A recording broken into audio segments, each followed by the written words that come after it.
उसमें तीन चीज का होना जरूरी है। पहला चर और एगो रहता है अचर। चर और अचर क्या होता है उसको समझिए। चर का मतलब होता है एक्स सब का value, A B C D से लेकर जेड तक का जो भी वैल्यू होता है वो किस में चलाता है, चर वाले में। जैसे कि किसी में अगर ए लिखल है, बी लिखल है, सी लिखल है, डी, मतलब जिसका वैल्यू हम निकालते हैं ना समीकरण में ए बी सी डी से लेकर के एक्स वाई जेड तक में, तो वो सारा हमारा क्या होता है, चर होता है। जबकि अचर होता है नंबर वाला, संख्या वाला अंक। जैसे कि 1 2 3 4 ये सब जो अंक लिखा हुआ रहता है, चाहे वो प्लस में रहे चाहे वो माइनस में रहे, वो हमारा क्या कहलाता है, अचर कहलाता है। ठीक है, यानी कि ये हो गया चर और अचर। तो बहुपद क्या होता है, बहुपद में अलग अलग प्रकार का अलग अलग चीज होता है। तो बहुपद में क्या क्या आता है, तो बहुपद का जो प्रकार होता है वो अलग अलग प्रकार का होता है। जैसे कि अगर हम पहला प्रकार का पढ़े, किसके आधार पर, घात के आधार पर। किसके आधार पर, घात के आधार पर। किसका प्रकार, बहुपद का प्रकार। तो घात के आधार पर, घात यानी कि पावर, पावर के आधार पर हर एक बहुपद का क्या होता है, अलग अलग प्रकार होता है। जैसे कि पहला की अगर बात करें तो पहले हमारा आता है रैखिक बहुपद। नहीं, रैखिक बहुपद किसको कहते हैं, रैखिक बहुपद यानी कि जिसका घात कितना रहता है, 1। रैखिक बहुपद जिसका घात कितना रहता है, 1। जैसे में देखो, जैसे में देखो 2x + 3, 5y + 6, 3z, इस सब के पावर में कुछ नहीं तो कितना, 1। इसके पावर में कुछ नहीं तो कितना, 1। इसके पावर में कुछ नहीं तो कितना, यानी कि इसका घात कितना रहता है, 1। ऑब्जेक्टिव में पूछता है कि रैखिक बहुपद का घात कितना होता है, तो ऑप्शन में रहेगा 1 2 3 4, तो कितना, 1। यानी कि इस डिफिनीशन नहीं याद करना, खाली आपको समझना है कि रैखिक बहुपद में घात कितना होता है, 1 होता है। ठीक है, दूसरा आपका आता है कथी, रैखिक, उसके बाद आता है घात 2 होगा। तो घात 2 को हम लोग कहते हैं द्विघात। कथी, द्विघात बहुपद। ध्यान से, तो द्वि यानी कि 2, घात को हम अंग्रेजी में क्या कहते हैं, पावर। यानी ऐसा बहुपद जिसका घात कितना रहना चाहिए, 2, यानी जिसका पावर, अधिकतम पावर कितना रहना चाहिए, 2 रहना चाहिए, उसे हम क्या कहेंगे, द्विघात। यानी इसमें जो घात रहता है वो कितना रहता है, घात कितना रहेगा, 2 का रहेगा। जैसे में बात करें, जैसे में 2x² प्लस मान लो 5x + 3, या देख लो 2x² + 3, नहीं, या 3y² + 1, तो ये सब आपका क्या है, द्विघात बहुपद है। क्यों, क्योंकि इसके पावर में अधिकतम पावर कितना है, 2। इसमें अधिकतम पावर कितना है, 2। तो सबसे ज्यादा वाला हम देखते हैं, सबसे ज्यादा पावर इसमें 2 है, इसीलिए क्या हो गया, द्विघात। इसमें सबसे ज्यादा पावर कितना है, 2 है, क्या हो गया, द्विघात। इसमें भी सबसे ज्यादा पावर कितना है, 2 है, तो इसीलिए क्या हो गया। ऑब्जेक्टिव में पूछता है कि द्विघात बहुपद जो होता है उसका घात कितना रहता है, 2 रहेगा। कितना रहता है, 2 रहता है अधिकतम। उसके बाद आता है क्या चीज, त्रिघात। क्या चीज, त्रिघात। तो त्रिघात बहुपद का घात कितना होगा, 3 यानी कि 3 2 से मिलकर बना है, 3 और घात से, तो 3 यानी कि 3, और घात यानी क्या चीज, पावर। यानी कि जिसका अधिकतम पावर कितना रहना चाहिए उसे हम क्या कहेंगे, यानी कि इसमें घात कितना रहता है, 3 रहता है, उसको हम क्या कहेंगे, त्रिघात बहुपद कहता है। जैसे कि 3x³ - 2x² + 6x + 3, या तुम कह सकता है 2y³ - 1। तो सबसे अधिकतम जो पावर है वो कितना है, 3 का। इसमें अधिकतम पावर कितना है, 3 है, तो ये क्या होगा, त्रिघात बहुपद। यानी जिसका अधिकतम घात कितना रहना चाहिए, 3 रहेगा, उसे क्या कहेंगे, त्रिघात बहुपद। समझ में आ गया। चलिए अगला चलते हैं। अब देखो आगे का टॉपिक जो हमारा, इसी में एक बार आता है शून्यक। शून्यक निकालने वाला द्विघात बहुपद में, तो घात के हिसाब से शून्यक निकलता है। अगर घात 1 होगा तो शून्य कितना, 1। अगर घात 2 को रहेगा तो शून्य कितना, 2 को। अगर घात 3 को रहेगा तो शून्य कितना, 3 को। 4 को रहेगा तो 4 को। 5 को रहेगा तो 5। मतलब जिसका जितना घात रहेगा उसका उतना शून्यक निकलेगा। तब आप लोग बताइए कि द्विघात बहुपद में शून्यकों की अधिकतम संख्या कितनी होती है। द्विघात बहुपद में शून्यकों की अधिकतम संख्या जो होगी वो क्या होगा, 2। क्यों, क्योंकि उसका जो पावर होता है वो कितना रहता है, उसका अधिकतम घात कितना रहता है, 2। जिसका जितना अधिकतम घात उसका उतना अधिकतम बहुपद शून्यक। तो इसमें बहुपद में इसका शून्य कितना निकलेगा, 1 नहीं। क्यों, क्योंकि इसका घात कितना है, 1 है। अब द्विघात बहुपद में बताइए शून्य कितना निकलेगा, 2। क्यों, क्योंकि इसका घात जो है वो कितना है, 2 है। त्रिघात बहुपद में शून्य कितना निकलेगा, 3। क्यों, इसका घात 3।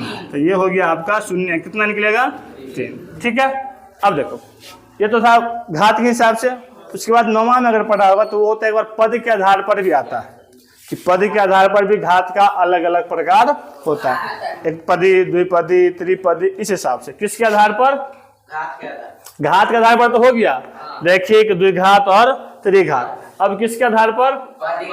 पद के आधार पर। अंग्रेजी में इसको कहते हैं टर्म। तो अंग्रेजी आपको पढ़ना नहीं है, आपको खाली क्या पढ़ना है? पद के आधार पर।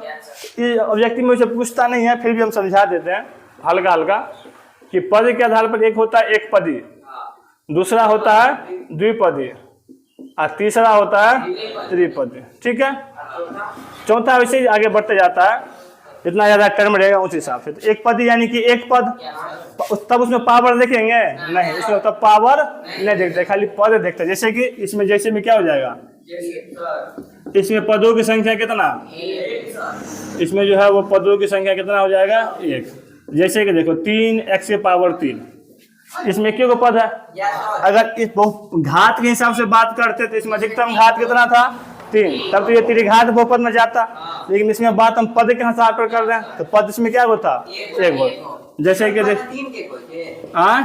नहीं, ये पूरा एगो टर्म हुआ, ये पूरा एगो टर्म हुआ। ठीक है, जैसे कि द्विपद में पदों की संख्या कितना? 2। इसमें पदों की संख्या कितना रहता? 2। जैसे कि देख लो 3x + 2, एगो पद और एगो पद, 2 पद हो गया ना, इसलिए क्या कहलाया? द्विपदी। अगर ऐसे लिखते हैं ये भी क्या कहलाता? पावर भी लगा देते तब भी ये क्या कहलाता? द्विपदी कहलाता। इसमें हम पावर नहीं देखते, इसमें तब क्या देखते हैं? हम पद देखते हैं। जबकि घात पर रहेगा तो हम क्या देखेंगे? पावर को देखते हैं। उसके बाद त्रिपदी, इसमें पदों की संख्या कितना? इसमें जो पद रहेगा उसकी संख्या कितना रहता? 3। नहीं, जैसे कि मान लो कि 2x² + 3x + 1, तो क्या हो गया? 3 को पद। जैसे कि 3y के पावर 5 माइनस या प्लस 3y + 6, इस सारा क्या हो गया? 3 पद। यानी कि पद के आधार पर और कथी के आधार पर? घात के आधार पर। बहुपद समझ में आ गया? घात के आधार पर कितना? एक रैखिक, द्विघात और रैखिक बहुपद में जो होता है घात कितना? 1, और उसका शून्य की भी कितना निकलेगा? 1। द्विघात बहुपद में घात कितना? शून्य कितना? त्रिघात बहुपद में घात कितना और शून्य कितना? इतने बात समझ में आ गया? चलिए अब आगे। अधिकतम घात कितना? 2 नहीं, और शून्य कितना? और शून्य के भी कितना निकलता है इसका? 2। देखिए जैसे कि मान लीजिए कि x है, ठीक है, अगर इसको हम व्यापक रूप में लिखते या मूल रूप में लिखते तो कैसे लिखते? वही वह मूल रूप जिसको नहीं तुलना करने के लिए काम करते हैं, तो इसका मूल रूप कैसे लिखते? तो सर मूल रूप लिखने के लिए घात इसका अधिकतम कितना रहता? पावर में 2 रहता। इसके बाद क्या होता है? इसके एक कम रहता, इसके बाद इससे एक कम रहता, इसके पावर कुछ नहीं था, 0, यही रहता। अधिकतम पावर 2, उससे एक कम, फिर उससे एक कम रहता। अब सर x² होता तो इसके पीछे कोई ना कोई अंक होता, तो उसके पीछे अंक किसी को हम किससे मान लेते हैं? a मान लेते हैं। इसके पीछे कोई ना कोई अंक रहता, इसको क्या मान लिए? b। इसके पीछे भी कोई ना कोई अंक रहता, इसको क्या मान लिए? चलिए, यानी यहाँ पर जो चर है वो चर कौन है? ना, चर सिर्फ x है, क्योंकि x का वैल्यू निकलेगा। ABC तो इसका अंक हुआ ना, अभी नहीं बताया था कि यहाँ पर ABC जो है हम अंक को डिनोट कर रहे हैं, तब ना a का वैल्यू अंक में निकलता है, a = 2 या b = 3 ऐसे करके। अचर इसमें कौन हो गया? अचर हो गया a, b और c, क्योंकि ये अंकों को दर्शा रहा है, तो इसके पीछे कोई ना कोई क्या रहेगा? अंक रहेगा। अब देखिए ध्यान से, पावर 2, इसके पावर में एक तो नहीं लिखते हैं, और x के पावर 0 यानी वैल्यू कितना? अब ये बताए x के पावर वैल्यू 0 यानी कि 1, और 1 से जो c को गुना करेंगे तो c ये हो जाएगा, यानी कि ये भी इसको लिखने की जरूरत नहीं है। तो समझ में आ गया कि ये जो ax² + bx + c जो हम तुलना करते हैं वो कहाँ से आता है? इतने बात समझ में आ गया? चलिए, ये इसका क्या हो गया? मूल रूप। नहीं, अब इसका जो शून्य की संख्या होता है वो कितना होता है? शून्य की जो संख्या होता है इसमें कौन होता है? 2 होता है। और इसमें शून्य की जो हम मानते हैं वो किस किस को मानते हैं? एक मानते हैं अल्फा को, एक मानते हैं बीटा को। इसको क्या कहते हैं?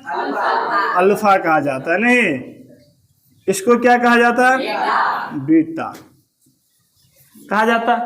शून्यक यानी कि दो को दर्शाता है, इसमें एगो को अल्फा कहा जाता है, एगो को बीटा। इसका जो अधिकतम घात है वो कितना होता है? इसका जो पूछेगा वो बताओ अधिकतम घात, तो अधिकतम घात कितना? तो सर सबसे बड़का घात, तो इसका सबसे बड़का पावर कितना? 2, तो अधिकतम घात कितना होता है? 2 होता है। ठीक है।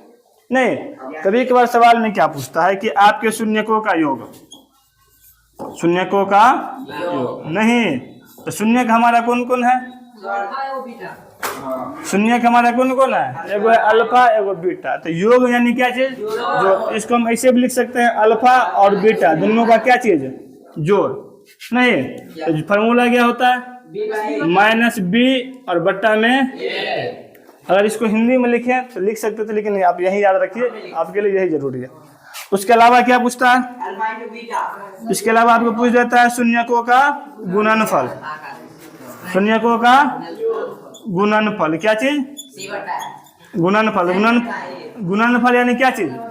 गुना। गुणनफल यानी कि गुना।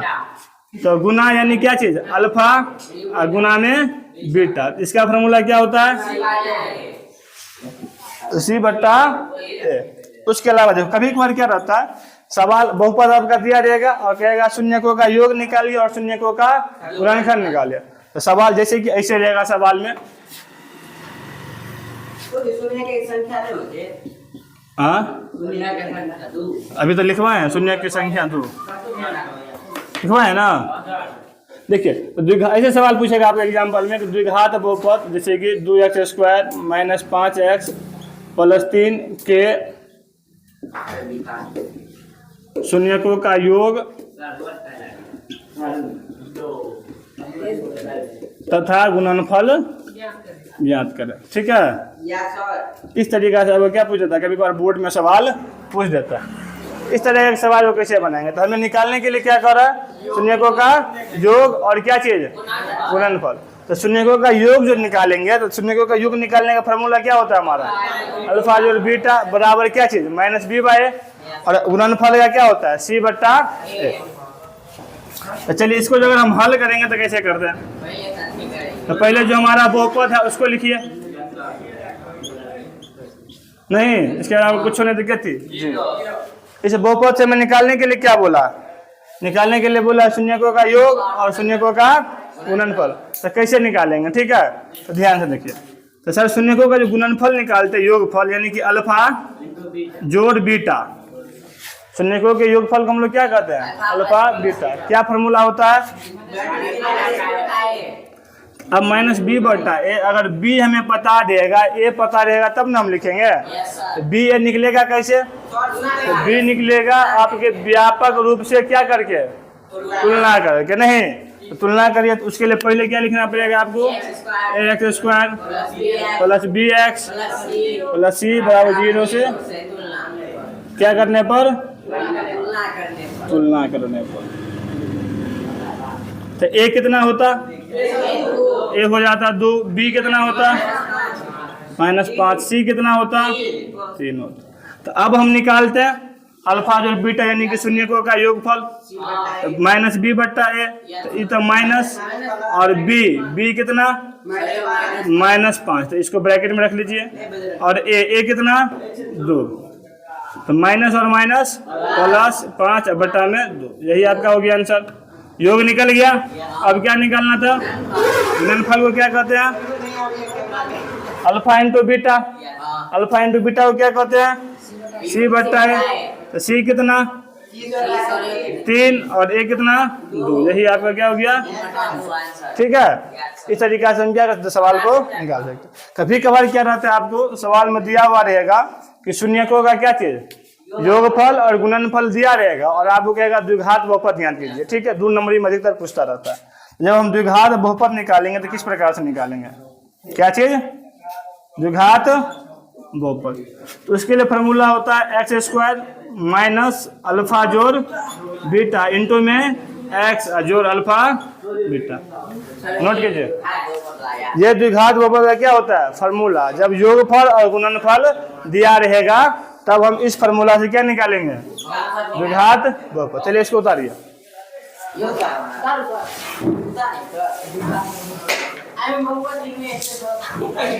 बात तो है हुआ दोनों बहुपद है।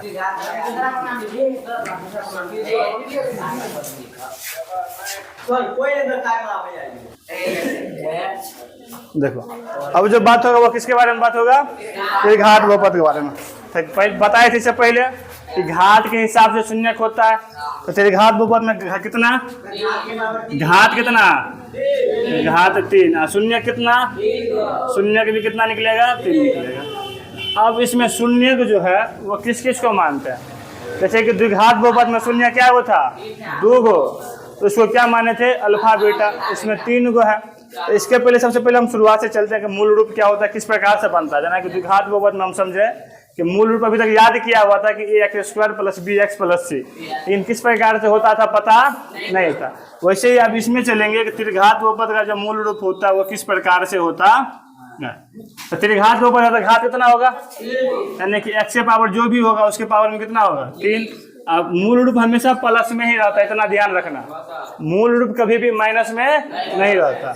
उसके बाद x के पावर कितना होगा? उसके बाद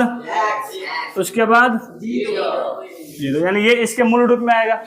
इसके पीछे भी कोई ना कोई अंक होगा उस, यानी कि इसमें चर कौन हो गया? अभी जो लिखे हैं उसमें ये घट रहा है ना, फिर घात बहुपद में जो लिखे हैं तो अधिकतम घात कितना होगा? 3। उससे घटते चर कितना होगा? x होगा। फिर बहुपद जो लिखा था त्रिघात बहुपद, उसका घात अधिकतम कितना होता है? 3।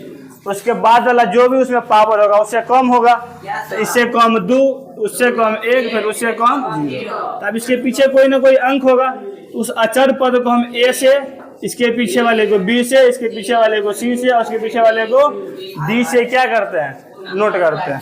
यानी कि इसमें चर x हो गया और अचर कौन होगा? a b c d। यानी कि a b c d यहाँ पर अंक को दर्शा रहा है। किसको दर्शा रहा है? अंकों को दर्शाता है, वैल्यू। ठीक है। अब देखो इसमें x के पावर 1 तो लिखते नहीं है, और x के पावर 0 का वैल्यू कितना? 1। तो d से 1 को गुना करेंगे तो कितना हो जाएगा? 1 d हो जाएगा। ठीक है। यानी कि ये किस रूप में बन गया? ax Q bx² + cx + d। इसका क्या बन गया? मूल रूप बन गया, जिससे तुलना करके हम a b c d निकाल सकते हैं। अब देखो इसमें अधिकतम घात कितना होता है? इससे कुछ जो इम्पोर्टेंट ऑब्जेक्टिव पूछता है उसको हम लिखवा देते हैं। अधिकतम घात कितना? 3। शून्य कितना? शून्य कितना निकलेगा? शून्य की जो संख्या होगी वो भी 3 होगा। कौन कौन? एगो को हम अल्फा कहते हैं, बीटा, एगो को हम कहते हैं गामा। क्या कहते हैं? गामा। यामा नहीं, गामा। अल्फा, बीटा और गामा। तो इससे पहले जो हम सवाल पढ़ते, देखो याद करने का ट्रिक बता रहे, ध्यान रखना, रटना नहीं। इससे पहले देखो फार्मूला था एगो अल्फा जोड़ बीटा, इसमें भी योग होगा अल्फा जोड़ बीटा जोड़ गामा, कि नहीं? उसके बाद क्या आएगा?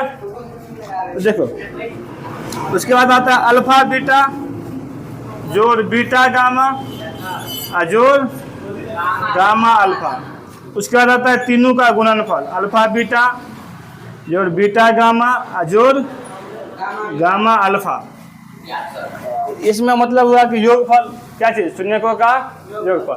इसमें जो शून्यक है वो 2 गो के गुणनफल है, यानी 2 शून्यकों के गुणनफल का योगफल। पहले 2 शून्य गुना में है, फिर उसका क्या है? जोड़ है। यानी कि हिंदी में लिखा रहेगा 2 शून्यकों के गुणनफल का योगफल। और इसमें इस गलत लिखा गया। इसमें गुणनफल होता अल्फा बीटा और गामा, यानी कि शून्यकों का गुणनफल।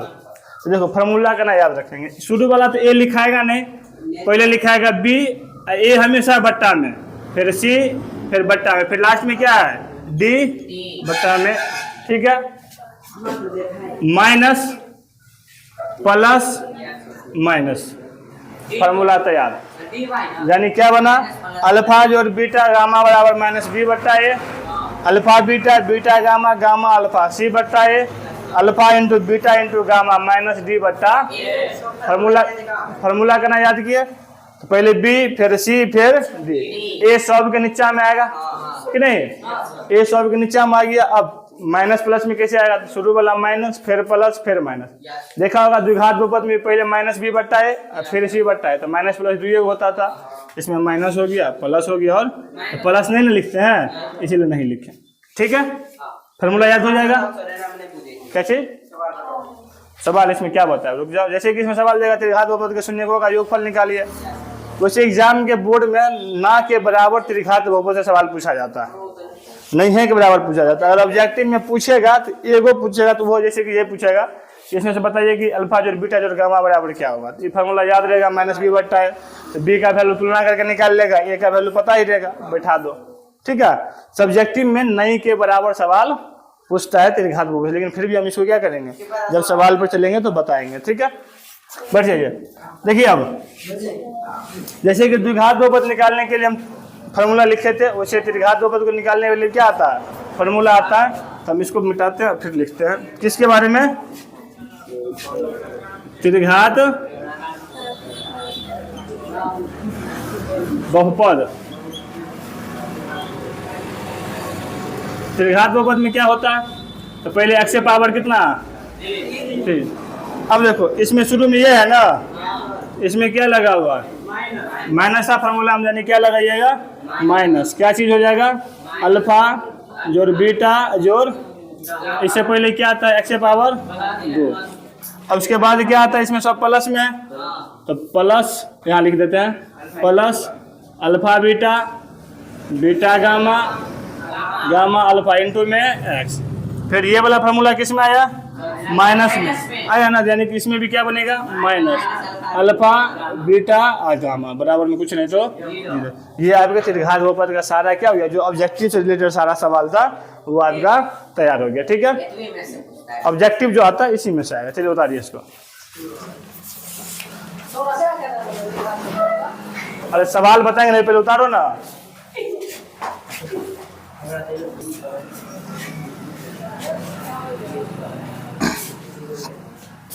देखिए आपका जो सवाल है उसको ध्यान से पहले पढ़िए। तो सवाल आपका क्या दिया है कि एक त्रिघात बहुपद ज्ञात करना है जिसके शून्यकों का योगफल। ठीक है, फिर दो शून्यकों को एक साथ लेकर के उसके गुणनफल का योगफल, और फिर तीनों के गुणनफल दिया गया, एक बार 2 -7 और -14।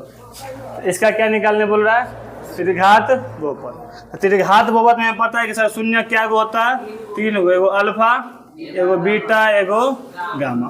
तो हल जो करेंगे तो हमें पहले दिया गया उसको ज्ञात की लिखिए।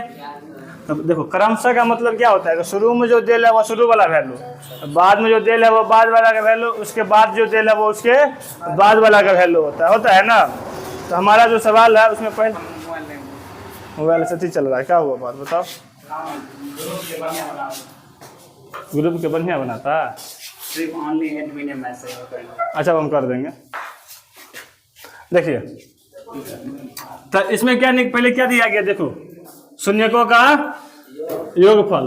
तो इसमें शून्य क्या को है, 3, यानी कि ये दिया हुआ है अल्फा बीटा और जोड़ गामा। योगफल कितना दिया है शुरू में, यानी इसके बराबर में कितना दिया गया है। फिर क्या दिया गया कि दो शून्यकों को एक साथ लेकर उसका गुणनफल, यानी कि 2 शून्यक अल्फा बीटा का गुना, फिर बीटा अल्फा का गुना और फिर अल्फा गामा का गुना, यानी इस दो शून्य के लिए थे उसको लेकर क्या किए गुणनफल, और फिर उसका क्या चीज योगफल कितना दिया गया है -7। और फिर बाद में क्या दिया गया, तीनों के गुणनफल, तीनों का गुणनफल यानी कि अल्फा गुने बीटा गुने गामा कितना, तीनों के वैल्यू पता है। हमें निकालने क्या कहा, त्रिघात बहुपद का फार्मूला लिख दीजिए।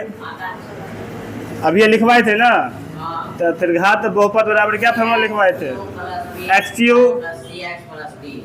अरे फार्मूला मूल रूप तो कह रहा है, फार्मूला मूल रूप दोनों अलग अलग ना होता है। त्रिघात बहुपद का फार्मूला क्या लिखवाए थे, x3 माइनस अल्फा जोड़ बीटा जोड़ गामा इंटू में x² plus alpha beta beta gamma और गामा अल्फा ब्रैकेट में x और माइनस अल्फा बीटा गामा, यही ना लिखवाए थे। चलिए वैल्यू बैठाइए, x के पावर 3 माइनस इसका वैल्यू कितना दिया गया, इसका दिल है कितना 2, तो 2 इंटू में कितना है x के पावर 2 प्लस इसका कितना दिया हुआ यहाँ पर देखो दिया है -7 यानी कि -7 और ब्रैकेट में कितना है x minus alpha into beta into gamma कितना तो -14। तो इसको भी किस में रखेंगे x से पावर 3 -2x² प्लस और माइनस -7x और माइनस माइनस प्लस कितना था भारी उधारी हो गए। त्रिघात बहुपद निकात करने का गया था ना, त्रिघात बहुपद का फॉर्मूला लगा दिए उतारिए।